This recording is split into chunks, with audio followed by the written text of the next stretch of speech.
नमस्कार।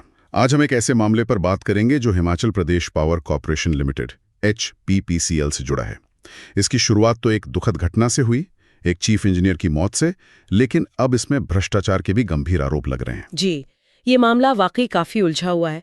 हुआ ये कि 10 मार्च 2025 को HPPCL के चीफ इंजीनियर विमल नेगी वो अचानक लापता हो गए। अच्छा। हाँ, और फिर करीब 8 दिन बाद 18 मार्च को उनकी बॉडी गोविंद सागर झील से मिली। और दुखद बात यह है कि उनकी पत्नी ने HPPCL के ही 2 सीनियर अधिकारियों पर हरिकेश मीना और देशराज उन पर मानसिक प्रताड़ना का आरोप लगाया है। मानसिक प्रताड़ना का? और उसे ही मौत का वजह बता रही हैं। जी, उनका यही कहना है कि इसी प्रताड़ना के चलते ये सब हुआ। एक सीनियर इंजीनियर की इस तरह मौत और फिर इतने बड़े आरोप, जाहिर है इस पर राजनीतिक प्रतिक्रिया तो हुई होगी। अरे बिल्कुल, फौरन भारतीय जनता पार्टी मतलब बीजेपी वो सामने आई और उन्होंने सीधे सीधे CBI जांच की मांग कर दी। CBI जांच क्यों? उन्हें राज्य पुलिस पर भरोसा नहीं था। उनका कहना था कि सबूतों से छेड़छाड़ हो सकती है। एक वो पेनड्राइव का भी जिक्र आया था जो शायद नेगी जी के पास मिली थी, तो उनको शक था कि शायद कुछ दबाने की कोशिश हो। अच्छा, पेन ड्राइव मतलब मामला सिर्फ मौत का नहीं, कुछ और भी था। हाँ, यहीं से बात आगे बढ़ी।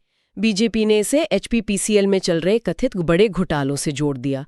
उन्होंने कहा कि ये मौत शायद उन घोटालों से जुड़ी हो सकती है। घोटाले? किस तरह के घोटाले? 2 बड़ी बिजली परियोजनाओं पर खास तौर से उंगलियां उठाई गई। पहली ऊना जिले में है, पेखुबेला सोलर पावर प्रोजेक्ट। हाँ, सुना है इसके बारे में। तो इसकी जो शुरुआती अनुमानित लागत थी DPR में, वो करीब 108 करोड़ रुपए थी। लेकिन जो खबरें आईं उनके मुताबिक असल खर्च 220 करोड़ रुपए तक चला गया। 108 करोड़ से सीधा 220 करोड़? ये तो दोगुने से भी ज्यादा है। हाँ बिल्कुल। और इसी के साथ ये भी कहा गया कि गुजरात में लगभग ऐसी ही एक परियोजना करीब 144 करोड़ में बन गई थी। तो इतना फर्क क्यों? ये तो सवाल बनता है। और दूसरी परियोजना कौन सी थी? दूसरी है शोंगटोंग हाइड्रो पावर प्रोजेक्ट। इसका बजट तो बहुत ही बड़ा है, करीब 21,724 करोड़ रुपए। 21,000 करोड़ से ज्यादा? जी, और आरोप ये है कि अब तक लगभग 2,230 करोड़ खर्च हो चुके हैं, लेकिन काम आधा भी नहीं हुआ है। तो धीमी रफ्तार और लागत बढ़ने का शक यहाँ भी है। तो मतलब दोनों ही प्रोजेक्ट्स में लागत और समय दोनों पर सवाल हैं। और बीजेपी का आरोप सीधे सरकार पर है। उनका मुख्य आरोप यही है कि राज्य सरकार उन 2 अधिकारियों को, हरिकेश मीणा और देशराज को बचा रही हैं, जिन पर नेगी की पत्नी ने वो प्रताड़ना के आरोप लगाए थे। तो इस पर राज्य सरकार का क्या कहना था, खासकर CBI जांच को लेकर? देखिए, शुरुआत में तो सरकार इसके लिए तैयार नहीं थी।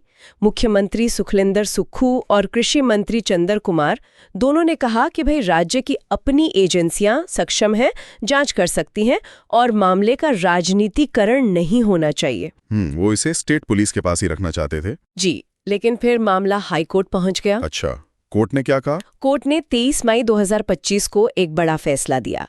हिमाचल प्रदेश हाईकोर्ट ने कहा कि ये जांच CBI को सौंपी जाए। ओहो, तो कोर्ट ने CBI जांच का आदेश दे दिया। हाँ, और सिर्फ इतना ही नहीं, कोर्ट ने जो शिमला SP की अगुवाई में SIT बनी थी, उसकी जांच पर भी गंभीर सवाल उठाए। क्या सवाल उठाए कोर्ट ने? कोर्ट ने कहा कि SIT ने कई जरूरी पहलुओं पर ध्यान नहीं दिया, जैसे वो 10 मार्च से 18 मार्च के बीच का जो समय था जब नेगी लापता थे और फिर उनका शव मिला, उस दौरान क्या हुआ इसकी ठीक से जांच नहीं हुई। सबूतों से छेड़छाड़ की आशंका पर भी कोर्ट ने इशारा किया। बाप रे!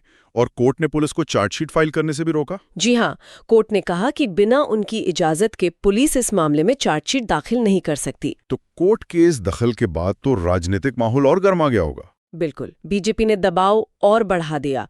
मुख्यमंत्री पर सीधे आरोप लगने लगे कि वो कहीं ना कहीं इन अधिकारियों को बचाने की कोशिश कर रहे हैं और भ्रष्ट आचरण को बढ़ावा दे रहे हैं। इस्तीफे की मांग भी हुई। हाँ, विपक्ष के नेता जयराम ठाकुर ने तो मुख्यमंत्री से इस्तीफे तक की मांग कर डाली थी और कई शहरों में जैसे पालमपुर और धर्मशाला में विरोध प्रदर्शन भी हुए। इन प्रदर्शनों में क्या मांगे थी? सिर्फ CBI जांच? CBI जांच तो थी ही, साथ में ये मांग भी उठी कि HPPCL का, खासकर इन परियोजनाओं का, एक इंडिपेंडेंट ऑडिट होना चाहिए। मतलब एक स्वतंत्र जांच हो कि ये लागत वगैरह इतनी क्यों बढ़ी, ताकि पारदर्शिता आए। बिल्कुल। तो अभी क्या स्थिति है, मतलब जून 2025 के हिसाब से जांच कहां तक पहुंची है? देखिए, हाईकोर्ट के आदेश के बाद अब मौत की जांच तो CBI कर रही है ताकि निष्पक्षता रहे।